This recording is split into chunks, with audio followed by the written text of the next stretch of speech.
14வது நாளான இன்று நியூஸ் ஃபர்ஸ்டின் ஒன்றிணைந்து மகளிர் அரணை உருவாக்கும் சமூக பணி சிலாபம் பஸ் தரிப்பிடத்தில் முன்னெடுக்கப்பட்டது. உடலில் சுமந்து படைக்கும் தேவவடி. இதன்போது பெண்களின் உரிமைகள், பாதுகாப்பு மற்றும் அவற்றுக்கான சட்ட ஆலோசனைகள் வழங்கப்பட்டதுடன் அவர்கள் எதிர்கொள்ளும் பிரச்சனைகள் தொடர்பிலும் இதன்போது கலந்துரையாடப்பட்டது. உலகின் அசைவை உடலில் சுமந்து படைக்கும் தேவ வடிவே. சிங்களம் ஜாதி மதம் பேதம் இல்லாம நாங்க இந்த கை கோர்த்த மாதிரி எல்லாரும் ஒற்றுமையா இருக்கணும்னு ஒற்றுமையா இருக்கணும். அதுதான் எங்களுக்கு முக்கியம். இந்த நாடு ஒற்றுமையா இருந்தா தான் மற்ற விஷயங்கள் எல்லாம் இந்த நாடு முன்னேறும். அதனைத் தொடர்ந்து பெண்களின் சமத்துவத்தையும் பாதுகாப்பையும் உறுதிப்படுத்தி தமது கரங்களை வலுப்படுத்தும் நோக்குடன் பட்டிகளை அணிந்த வண்ணம் கைகளை உயர்த்தி பெண்கள் தமது முன்னேற்றத்தை வலியுறுத்தினர்.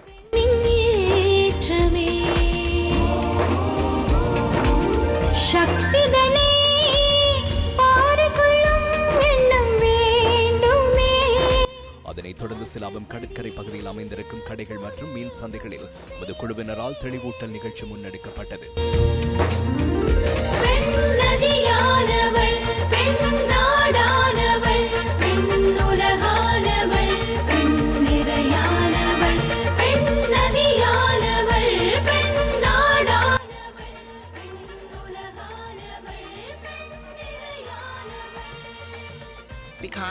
பெண்கள் எந்த ஒரு விடயத்தையும் செய்ய முடியும். எனினும் அவர்களுக்கு உரிய இடம் வழங்கப்படாவிடின் அது இந்த நாட்டுக்கு பாரிய ஒரு குறைபாடாகும்.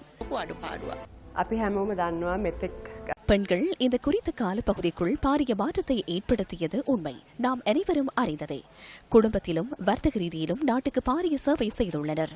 எதிர்காலத்திலும் பெண்களுக்கு தேவையான வலுவூட்டலை மேற்கொள்ளும் போது நாட்டை சக்திமயப்படுத்த முடியும். இது அதற்கான காலம்.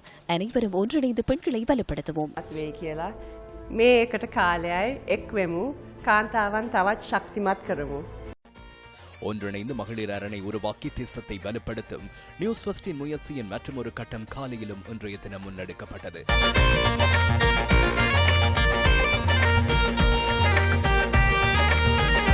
காலி நகரம் முழுவதும் சஞ்சரித்த எமது குழுவினர் பெண்கள் எதிர்நோக்கும் பிரச்சனைகள் தொடர்பில் இதன்போது ஆராய்ந்தனர். எனது நிறுவனத்தில் 50% மாணவர்கள் பெண்களே காணப்படுகின்றனர்.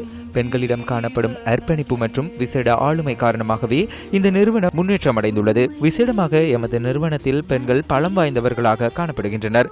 அதன் காரணமாக தான் கேப்டல் மகாராஜா நிறுவனத்தினூடாக நாடளாவிய ரீதியில் உள்ள அனைத்து பெண்களினதும் அபிவிருத்திக்காக இவ்வாறான ஒரு நடவடிக்கை ஒன்றை முன்னெடுத்துள்ளோம்.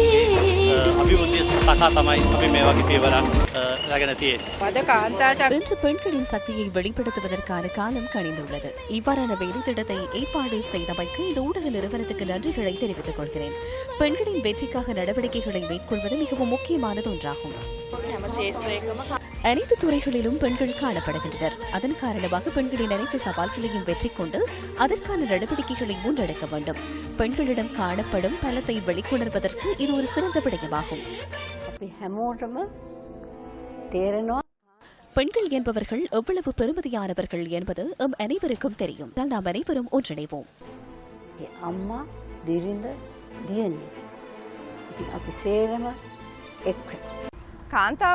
பெண்கள் வெற்றியை நோக்கி பயணிப்பவர்கள்.